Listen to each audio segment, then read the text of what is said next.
દ્રૌપદી મુર્મુ જેઓ આજે એનડીએના રાષ્ટ્રપતિ પદના ઉમેદવારી ભરવા માટેનું ફોર્મ ભરવાના છે અને દ્રૌપદી મુર્મુ સાથે પ્રધાનમંત્રી સહિત અલગ અલગ રાજ્યના ભાજપ શાસિત રાજ્યના મુખ્યમંત્રી પણ હાજર રહેશે। આજે તેઓ ઉમેદવારી પત્ર ભરવા જઈ રહ્યા છે ત્યારે તમામ ભાજપ શાસિત રાજ્યના મુખ્યમંત્રીઓ પણ સાથે રહેશે। એનડીએના રાષ્ટ્રપતિ પદના ઉમેદવાર દ્રૌપદી મુર્મુ જેઓ ઉમેદવારી કરવા પહોંચ્યા છે। उत्तर प्रदेश के मुख्यमंत्री योगी आदित्यनाथ पहुंचे हैं, गुजरात के मुख्यमंत्री भूपेंद्र भाई पटेल भी मौजूद हैं, साथ ही हरियाणा के मुख्यमंत्री मनोहर लाल खट्टर इस समय मौजूद हैं संसद भवन में। साथ ही मध्य प्रदेश के मुख्यमंत्री शिवराज सिंह चौहान भी हैं। इसके अलावा कर्नाटक के मुख्यमंत्री बसवराज बोम्मई भी मौजूद हैं। प्रधानमंत्री मोदी खुद अगुवाई करते हुए देखे जा सकते हैं इसमें, और उनके साथ बीजेपी अध्यक्ष जेपी नड्डा हैं, गृह मंत्री अमित शाह हैं, द्रौपदी मुर्मू आगे बढ़ते हुए। और उस पूरे मामले पर ज्यादा जानकारी के साथ हमारे सहयोगी प्रशांत जुड़ रहे हैं। प्रशांत, द्रौपदी मुर्मू अपना नामांकन दाखिल कर रही हैं, क्या प्रक्रिया होगी, किस तरीके से उनके प्रस्तावक के तौर पर किन-किन के नाम हैं?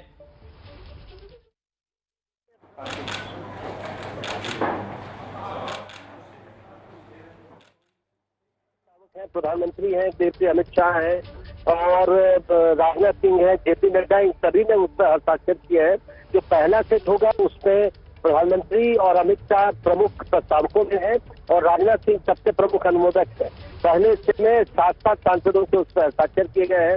जो दूसरा सेट है उसमें जेपी नड्डा सबसे प्रमुख प्रस्तावक है। बाकी जो बीजेपी राज्यों के सीएम और बाकी जो एनडीए सहयोगियों के जो सीएम है वो सबसे प्रमुख अनुमोदक है। उसके अलावा सबसे प्रमुख बात यह है, क्योंकि ये बार बार ये मैसेज देने की कोशिश की जा रही है कि जो 4 सेट है उसमें बीजेपी के जितने भी बीजेपी और सहयोगी दलों के जितने भी अनुसूचित जनजाति के सांसद हैं, आदिवासी सांसद जितने हैं, सबसे सिग्नेचर करवाया गया है। सब प्रस्तावक या अनुमोदक है, सबसे साइन करवाया गया है। इसके अलावा उड़ीसा, बिहार, झारखंड और गुजरात, इन सब तमाम राज्यों के जहां जहां भी अनुसूचित जनजाति के विधायक हैं उनसे भी हस्ताक्षर करवाया गया है। तो एक मैसेज देने की भी कोशिश की गई है कि जो 4 सेट के जो पेपर्स है, जो 4 सेटों में जो नामांकन दाखिल हो रहा है उसमें कहीं न कहीं उन लोगों को जरूर शामिल किया जाए जो अनुसूचित जनजाति से आते हैं, और इससे उन तमाम सांसदों से और उन ज्यादातर विधायकों से हस्ताक्षर करा गया है। तो जैसा मैंने बताया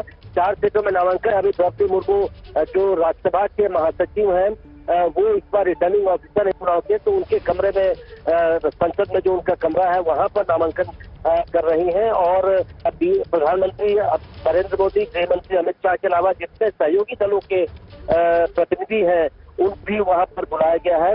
मैं एक चीज और भी बता दूं कि बीजेपी को बीजेडी और बीजू जनता दल और वाईएसआर कांग्रेस के जो सांसद हैं उन्होंने भी हस्ताक्षर किए हैं। तो 2 पार्टियों का एनडीए के अलावा उनको समर्थन मिल चुका है और उन्हें उम्मीद है कि भी और पार्टियों का भी समर्थन मिलेगा। जी प्रशांत, क्या एनडीए के घटक दलों से भी कुछ नेता पहुंचे हैं वहां पर? क्योंकि तस्वीरों में हम देख रहे हैं बीजेपी शासित राज्यों के मुख्यमंत्री तो दिख ही रहे हैं। बिल्कुल बिल्कुल, जैसा मैं बता रहा था, एनडीए के जितने घटक दल है, जैसे जेडीयू के जो राष्ट्रीय अध्यक्ष है ललन सिंह वो मौजूद है, रामदास आठवले जो मंत्री भी हैं और आरपीआई आठवले के अध्यक्ष है वो मौजूद है। अपना दल से अनुप्रिया पटेल को मैंने देखा है, वो भी आज यहाँ पहुंची है। बाकी तमाम जो जेजेपी जो हरियाणा में सहयोगी दल है बीजेपी की, उससे दुष्यंत चौटाला यहाँ पहुंचे हैं। इसके अलावा एआईएडीएमके के ओपी पनीरसेल्वम पहुंचे हैं। इसके अलावा जो बीजेपी बीजू जनता दल, हालांकि वो एनडीए में नहीं है लेकिन चूंकि वो समर्थन कर रहे हैं लिहाजा एक सांसद तस्मीर पात्रा जो राज्यसभा सांसद है वो भी बीजेपी की ओर से यहाँ मौजूद है, और 2 मंत्री जो राज्य सरकार के मंत्री हैं उनको भी बीजेपी की ओर से यहाँ पर भेजा गया है। इसके अलावा जो बाकी नॉर्थ ईस्ट से एनडीए के सहयोगी हैं वो सभी यहाँ मौजूद है। तो ज्यादातर सहयोगी दल मौजूद है, और जैसा मैंने कहा कि बीजेपी जनता दल और वाईएसआर कांग्रेस जो एनडीए से बाहर है लेकिन उन्हें समर्थन देने का ऐलान किया है, इन दोनों पार्टियों के भी प्रतिनिधि यहाँ पर पहुंचे हुए हैं। जी प्रशांत, निश्चित रूप से राष्ट्रपति पद के उम्मीदवार के तौर पर, एनडीए के उम्मीदवार के तौर पर इस समय आप स्क्रीन पर देख सकते हैं कि द्रौपदी मुर्मू का नामांकन दाखिल किया जा रहा है। रिटर्निंग ऑफिसर के सामने खुद प्रधानमंत्री मोदी उस समय मौजूद हैं, और साथ ही रक्षा मंत्री राजनाथ सिंह, गृह मंत्री अमित शाह, बीजेपी अध्यक्ष जेपी नड्डा भी हैं। साथ ही ललन सिंह जो कि जेडीयू के नेता हैं वो भी तस्वीरों में आप देख सकते हैं, और साथ ही वाणिज्य मंत्री पीयूष गोयल भी इन तस्वीरों में नजर आ रहे हैं। तो ये एनडीए का शक्ति प्रदर्शन है।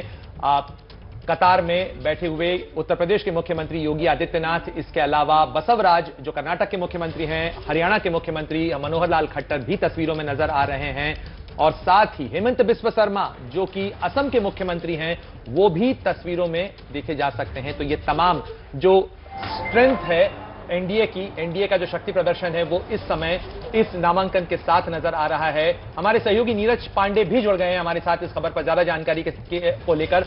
नीरज, आज इसके बाद क्या कार्यक्रम रहने वाला है? द्रौपदी मुर्मू अपना प्रचार कब से शुरू करने जा रही हैं?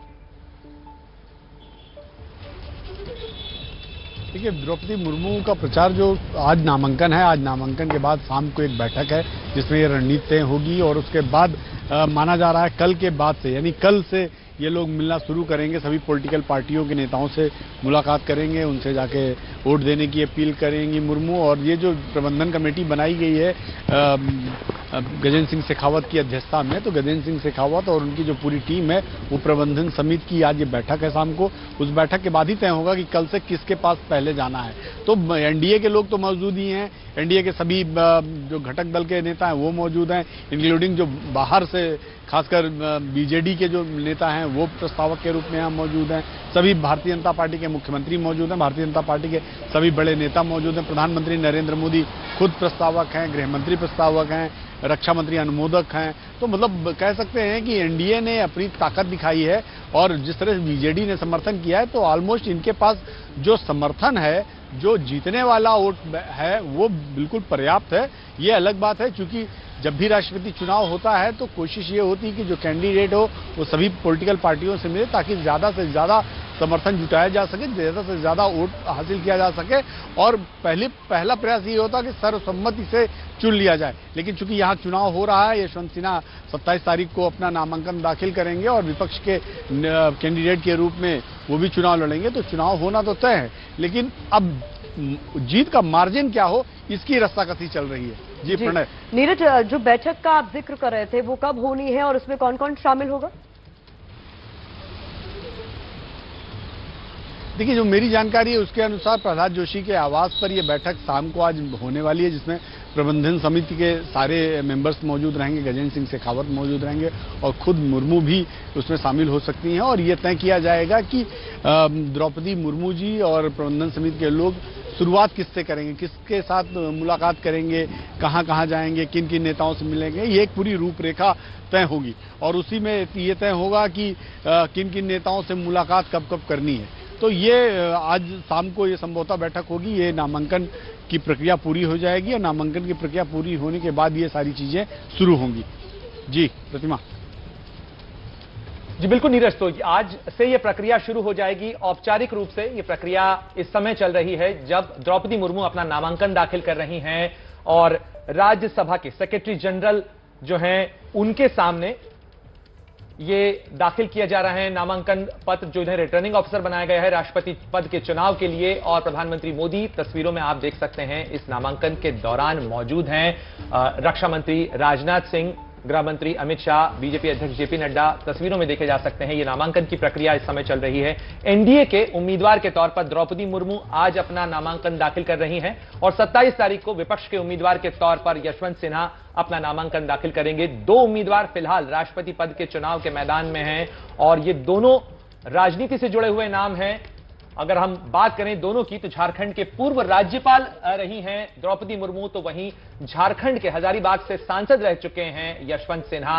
यशवंत सिन्हा 3 बार लोकसभा और 2 बार राज्यसभा के सांसद रहे हैं। और द्रौपदी मुर्मू की बात करें तो 22 साल का उनका सियासी सफर रहा है, जबकि 4 दशक का सफर यशवंत सिन्हा का रहा है, जो पूर्व प्रशासनिक अधिकारी भी रहे और देश को पहला ट्राइबल या आदिवासी जनजाति समाज से आने वाला राष्ट्रपति मिल सके, ये कोशिश है एनडीए की तरफ से। नीरज, हमारे सहयोगी लगातार जुड़े हुए हैं। देश को पहला जनजातीय राष्ट्रपति देने की जो कोशिश है नीरज, उसके पीछे एनडीए की क्या रणनीति है? देखिए, केवल देश का पहला राष्ट्रपति ही नहीं, अगर आप देखें तो सबसे पहले जब झारखंड की ये राज्यपाल बनाई गई तब देश में पहली राज्यपाल भी ट्राइबल यही थी। तो ये एक बहुत इसकी एक कहा जा सकता है एक रिप्रेजेंटेशन है आदिवासी समाज को। आदिवासी समाज करीब 8 राज्यों में बहुत ही प्रभावी ढंग से बड़ी संख्या में है।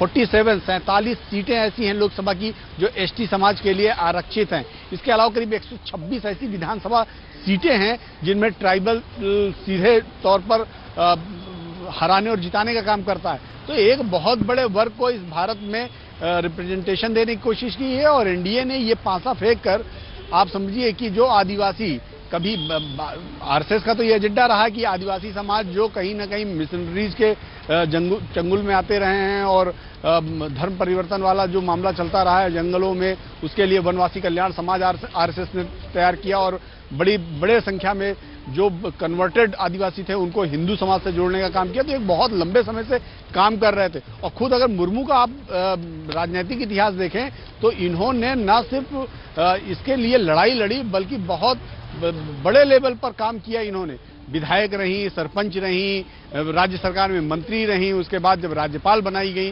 तो एक भारतीय जनता पार्टी की बहुत सोची समझी रणनीति है कि देश में एक बहुत बड़ा आदिवासी समाज है, जो वर्ग है, उसको न सिर्फ रिप्रेजेंटेशन दिया जाए बल्कि उनको आगे आने के लिए प्रेरित किया जाए और अपनी पार्टी से भी जोड़ा जाए। ये केवल एक सामाजिक मूव नहीं है बल्कि ये एक पॉलिटिकल मूव भी है, क्योंकि लोकसभा चुनाव 2024 में होना है।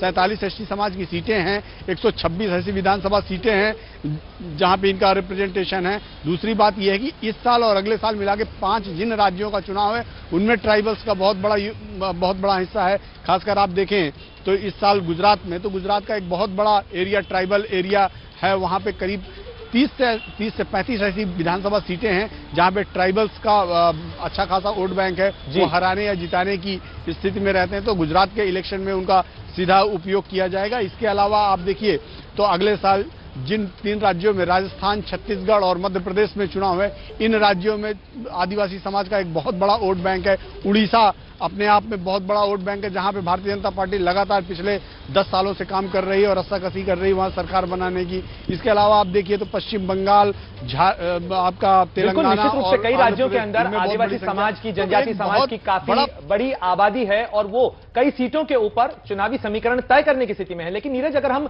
एनडीए की इस व्यापक रणनीति की बात करें तो इसके साथ साथ अगर राष्ट्रपति चुनाव के चुनावी गणित में ये एक गेम चेंजर है।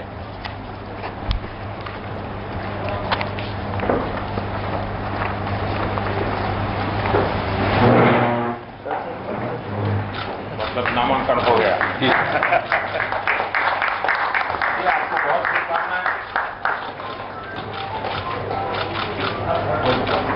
लीजिए अध्यक्ष जी, आपका कारोबार। थैंक यू भैया।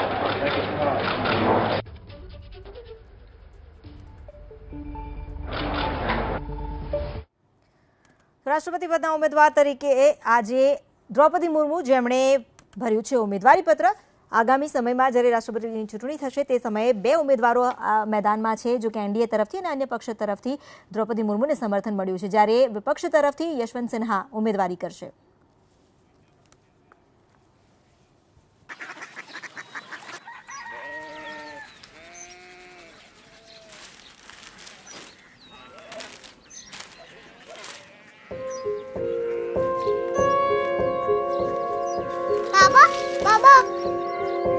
Korea city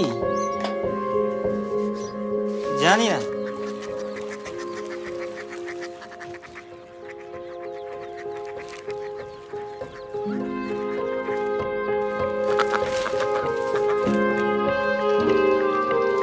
Korea city. हाँ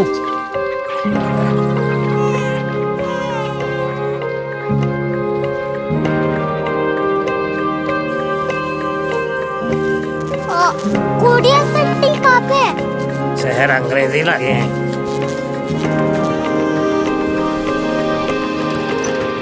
कोरिया सिटी।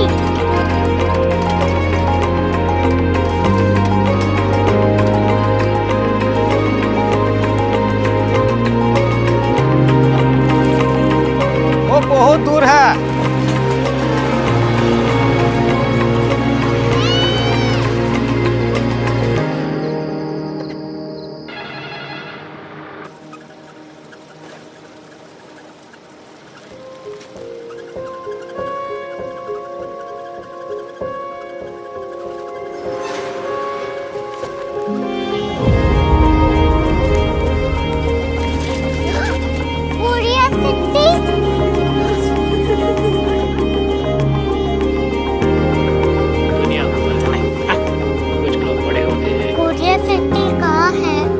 आपको पता होगा।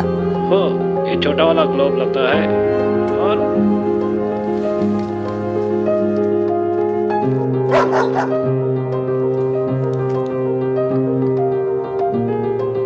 पता नहीं, मेरी बेटी से जाके मिल लो, शायद उसे मालूम हो।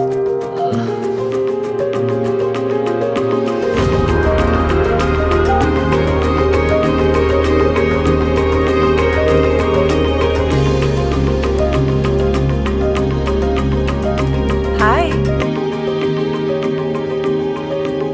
बाबा ने भेजा है।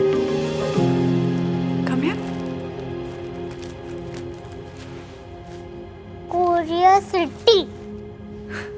कोरिया सिटी नहीं, क्यूरियोसिटी। वो क्या?